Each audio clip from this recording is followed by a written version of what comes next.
poder naval. Muy buenos barcos, sobre todo desde las reformas instauradas por John Hopkins, que había conseguido crear una flota más que apetecible.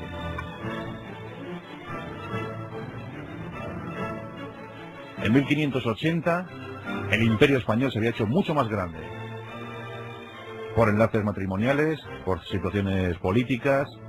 Portugal y sus dominios en América, es decir, Brasil, la inmensidad brasileña, habían pasado a formar parte de la corona española. Imaginad el imperio. Todo el continente americano, casi todo el continente americano.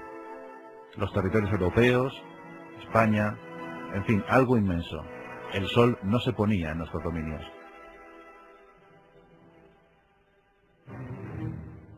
También contábamos con uno de los mejores almirantes de la época, el Marqués de Santa Cruz, don Álvaro de Bazán.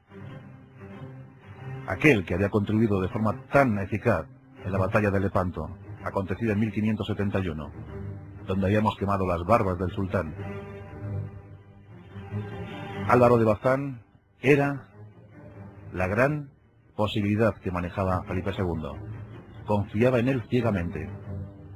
Claro, tenía los mejores, Álvaro de Bazán por el mar y Alejandro Farnesio por tierra. El plan era muy claro. Álvaro de Bazán se pondría al mando de una gran flota, de una gran escuadra, y avanzaría hacia el Canal de la Mancha. Allí, en los territorios flamencos, esperaría Alejandro Farnesio con 30.000 infantes. Álvaro de Bazán recogería los 30.000 infantes de Alejandro Farnesio y juntos irían a la invasión. Desembarcarían muy cerca de Londres, en la costa de York. A pocas jornadas de Londres, muy pronto todos caerían, porque Inglaterra no contaba con efectivos suficientes en tierra. El plan era muy claro y muy conciso. Si todo salía bien, si todo se ponía a pedir de boca. Como ya sabemos, las cosas no fueron así.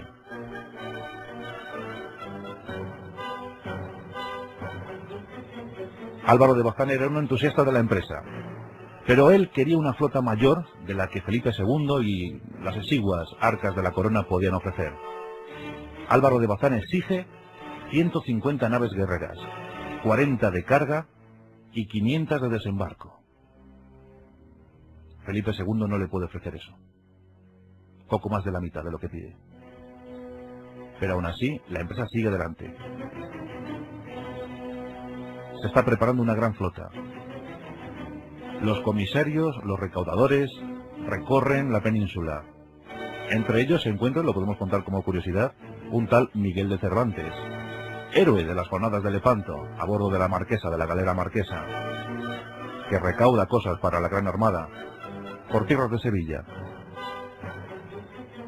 Todos se afanan, todos se aprestan, y los espías ingleses también trabajan bien. Y también trabajan que las noticias llegan a la corte de Isabel. Isabel echa mano de lo que tiene, su poderosa flota.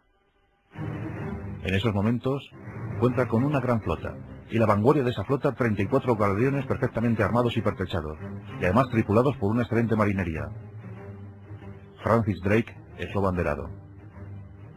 Francis Drake realiza una incursión extraordinaria, enormemente valiente. En 1587 entra en la bahía de Cádiz. En esa bahía se estaban preparando, se estaban aparejando numerosos barcos que iban a entrar al servicio de la Armada. La maniobra de Francis Drake, insolente, aguerrida, pero tremendamente eficiente.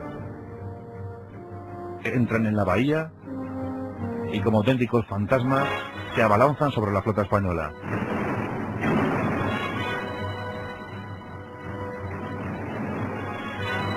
El pánico se apodera de la ciudad de Cádiz.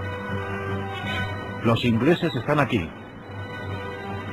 Lo que posteriormente se consideraría como el chamuscado de las barbas del rey español se convierte en un gran éxito, en una gran victoria.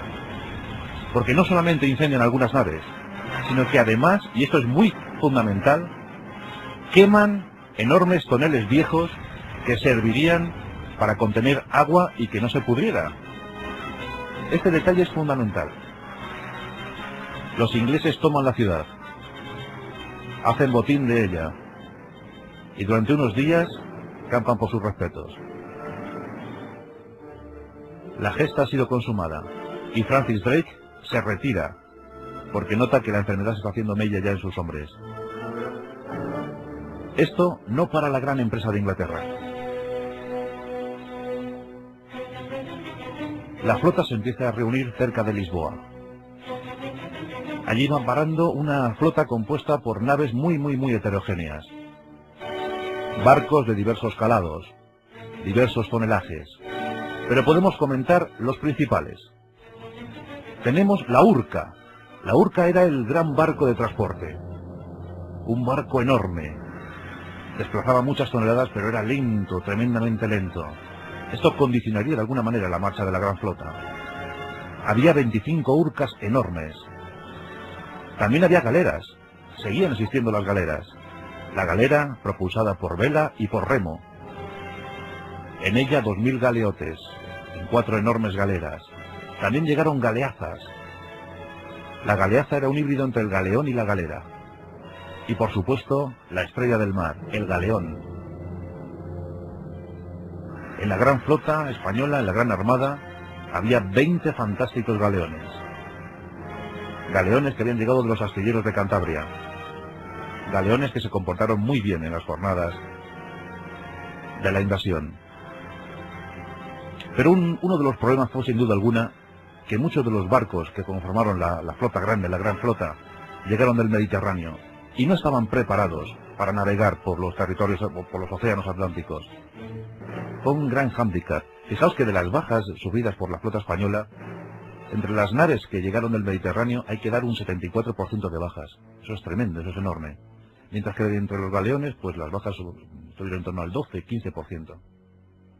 Aún así fueron llegando los barcos, fueron llegando los buques. Y aquí les tenemos. Una flota compuesta por 135 naves. Era una enorme flota, un enorme bosque de madera, mástiles, velámenes.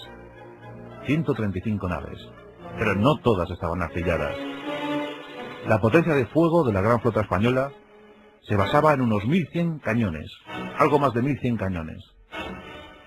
Pero ocurre que la especulación también ha llegado a nuestro territorio. Las peticiones que llegaban desde la corona hacia las fundiciones eran enormes, muy exigentes. Había que construir muchos cañones en poco tiempo. Y en esas fundiciones no se obró bien. Los cañones, muchos de ellos eran deficientes. También se echó mano de los cañones antiguos, cañones obsoletos, con tal de completar la dotación artillera de esas naves. Con lo que podemos decir que sí, teníamos 135 naves, pero en realidad la flora innata desarmada se basaba en esos 20 galeones y algunas naves artilladas como las urcas, las galeras, las galeazas. En total podemos